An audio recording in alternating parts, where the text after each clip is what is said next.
Shortly before the release of Kingdom Come Deliverance II, Warhorse Studios, the developers of the game, gave select reviewers the opportunity to play it early. This is standard practice in the video games industry.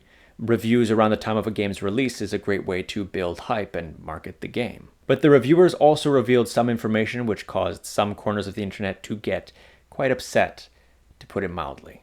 Between the revelation that there would be an optional gay romance route for Henry, which I promise I'll make a video about medieval homosexuality eventually, and the fact that there was a black character in the game, some people were very upset, insisting that Warhorse had thrown historical accuracy out the window in favor of everyone's favorite vague pejorative concept, wokeness. But is a black man in late medieval Bohemia really as inauthentic as some of these people claim? Or is his inclusion in the game actually believable?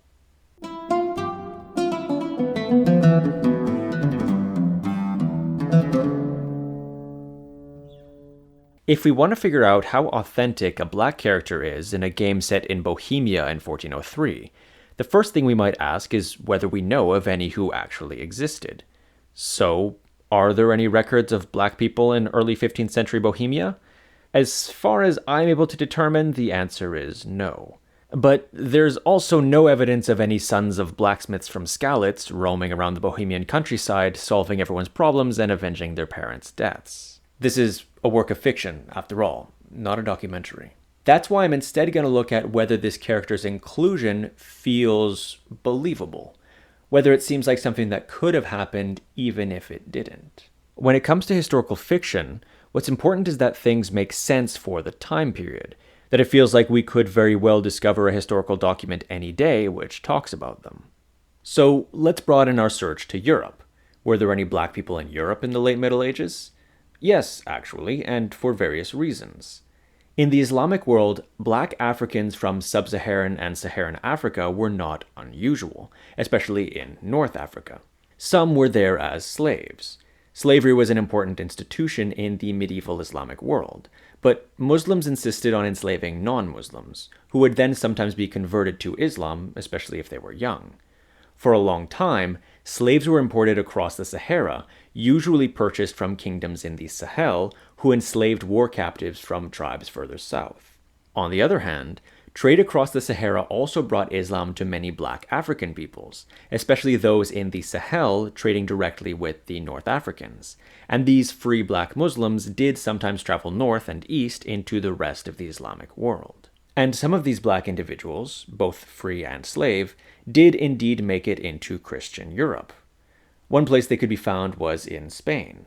Much of the Iberian Peninsula had been part of the Islamic world for several centuries in the Middle Ages, but by the time of Kingdom Come Deliverance, most of it had once again fallen into the hands of Christian rulers, the kingdoms which would become Spain and Portugal. Although some Muslims left their old homes to remain under Islamic rule, this was especially a privilege of the wealthy, and plenty of Muslims remained in Christian Spain as mudehars. Now, most of these would have been of North African, Arab, and Iberian origin, but Islamic Spain was fairly connected to the West African Muslim kingdoms like Mali, with the Almoravids, who ruled Islamic Spain in the late 11th and into the 12th century, and who controlled trading posts on both sides of the Sahara, playing an important role in the conversion of these people to Islam. And so black or mixed mudehars would not have been unheard of. As for slaves, they could be found in ports around the Mediterranean, especially Spain and Italy. The slaves here were not exclusively black, and slavery was nowhere near as big in the Middle Ages as it had been in ancient Rome, and as it would be in the early modern period, but they still had a presence, purchased from Islamic traders alongside exotic goods. Black slaves would really start to become central only a few decades after the events of the game, when the Portuguese would explore the coast of Africa and begin regularly importing slaves by the 1440s. But besides these, we also know of some black Christians who made their way to Europe. Before the rise of Islam, several kingdoms south of Egypt converted to Christianity, and they retained connections to Christian Europe even after the Islamic conquest split them apart. According to the French knight Robert de Clary, there was a Nubian king in Constantinople in 1203 when the Crusaders arrived there to help Alexios IV take over the Byzantine throne, though we know nothing else about this individual. In another instance, this one closer to the game's setting, the Council of Basel-Florence, which, amongst other things, sought to bring an end to the Hussite Wars in Bohemia, and was where Sigismund would finally be crowned Holy Roman Emperor, was also attended by Ethiopian representatives who arrived in 1441 to discuss the unification of all Christendom. So that was a few examples of how black individuals might find their ways into Christian Europe. They were by no means common, but their presence is attested. So how about the character from Kingdom Come Deliverance? What's his story? The character in question is an African Muslim named Musa of Mali. As his name suggests, he's from Mali, one of the Sahelian kingdoms in West Africa which I mentioned. He talks about being educated in Timbuktu, an important city near the Niger River, which was a center for scholarship and trade. According to his own account in-game, he left Mali due to political turmoil. He traveled to Mecca as a pilgrim, after which he stayed for some time in Cairo, studying geography. Eventually, he made his way to Granada, then the last Islamic kingdom in the Iberian Peninsula, where he learned medicine, but eventually left and found his way to Venice. Later, he continued on to the Ottoman Empire, and from there to Hungary into the service of King Sigismund. There he served as a physician, and he was sent to Bohemia with Sigismund's army to tend to the sick and wounded. So, how realistic is this journey? Well, let's take it step by step. A Muslim going to Mecca is not unusual at all, seeing as all Muslims are expected to make the journey at least once in their lives. From there to Cairo, a major Islamic city, is also not unreasonable, and the same is true for Granada. Moving on to Venice is also conceivable. Venice had merchant colonies in North Africa with an especially important presence in Egypt, so it's certainly possible that he could have made some connections and spent some time back in Italy. He mentions having served as a translator while he was there, helping especially Ethiopian Christians traveling to Rome for pilgrimage. Translators and other in-betweens were incredibly important for Venetian trade networks. Without them, trade was impossible. Although they were most often located in the places where Venetians traded, like Egypt, foreigners did come to Venice on occasion, and he could have been quite valuable in that regard. On top of that, black Africans were also seen as exotic, and his acquaintances may have looked forward to showing him off to their colleagues back home. Medieval Europeans likewise also valued Islamic learning, so his place as an intellectual would likely have been appreciated, and may have added to his mystique. He also mentions that he traveled with Venetian merchants on some of their expeditions, and on one of these, the ship he was on was attacked by pirates, but he was rescued by an Ottoman ship. The Ottoman Sultan, learning that Musa was linguistically gifted and had experience communicating with Europeans, then employed him in his own court as an interpreter for foreign envoys. Again, other than the rather adventurous circumstances, this doesn't seem to be too out there. The Ottomans were a major power in the Eastern Mediterranean, and they certainly would have needed translators for communicating with foreign envoys and emissaries. Not all diplomats were themselves knowledgeable of the language of the place they were going, so it's believable. Musa also notes here that there weren't many of his people in Ottoman lands, so he and the developers are aware of the fact that his presence there is unusual, though, again, not impossible.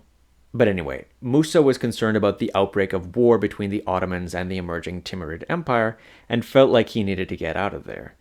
And considering the civil war that erupted in 1402 after the Ottoman Sultan was captured in battle, he was probably right to do so. He made a deal with some Hungarian envoys to take him with them to Sigismund's court. Remember, Hungary bordered the Ottoman Empire at this time, and Sigismund had led a crusade against the Ottomans only a few years prior, so diplomats and envoys at each other's courts would not have been uncommon. Although Musa expected to be welcomed as a guest and courtier, he was disappointed to have been assigned as the physician of Sigismund's army in Bohemia, which is where he meets Henry. Again, the game acknowledges that he would have been a rare sight around there. Henry even thinks Musa must be horribly ill when he first sees him. Christ almighty! Are you alright, sir? Here we go again. It's just that you look... Muscular, wise, wealthy. But we should also keep in mind that the less common the sight of a black man would have been, the the more intrigued lots of people would have been by him. So he might have been more likely to have been taken into a court than a white European with similar knowledge and skills. Though, again, that knowledge and skills would have made him quite attractive in many courts regardless, which is why he's a little insulted that Sigismund sent him to his war camp while the king resided at the Sedlets monastery. Though his learning is appreciated enough that he's invited to the council held at the Italian court in Kuttenberg surrounding the fate of the new church being built. This is also where we learn that he speaks Latin. Animus sanus vicit. Which brings me to the thing I personally find the most questionable about him. This man is straight up the Rosetta Stone. He speaks so many languages and picks them up so quickly that I find it a little bit hard to believe. To be fair, I know some people who are incredibly good at learning languages, but still, his fluency in Czech and Latin are really impressive. I mean, he's been in Bohemia for like a year tops, and he's already able to discuss all sorts of complex topics, seemingly without having any other Slavic languages under his belt. Though, admittedly, he is surrounded by Czechs, and he seems to spend a lot of time with the local head of the Prague militia. And as for Latin, he could very well have used that a lot at the Ottoman court when communicating with European diplomats. I wouldn't say that this is wrong, especially since the game is far more conscious of language than a lot of historical fiction that seems to just forget that linguistic boundaries are even a thing. Don't interrupt! Latin is tough when you're sober! But hey, his ability to pick up languages quickly definitely makes his career more believable, at least. And speaking of his career, overall, I do find it believable. Again, this wouldn't have been a typical life, but we know of several figures who spent large parts of their lives traveling very far and wide. Ibn Battuta is one example, and one which the devs at Warhorse say was an inspiration behind the character of Musa. And he traveled much further than Musa did. He went as far as Timbuktu in the west, all the way to China in the east. Now, something some people might take issue with is the fact that he's a Muslim traveling to Christian Europe.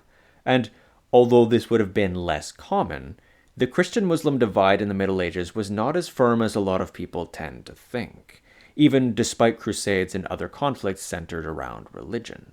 There were regular interactions, and I don't think Musa's journey from the Ottoman court to Hungary is too massive of a stretch, at least how he explains it.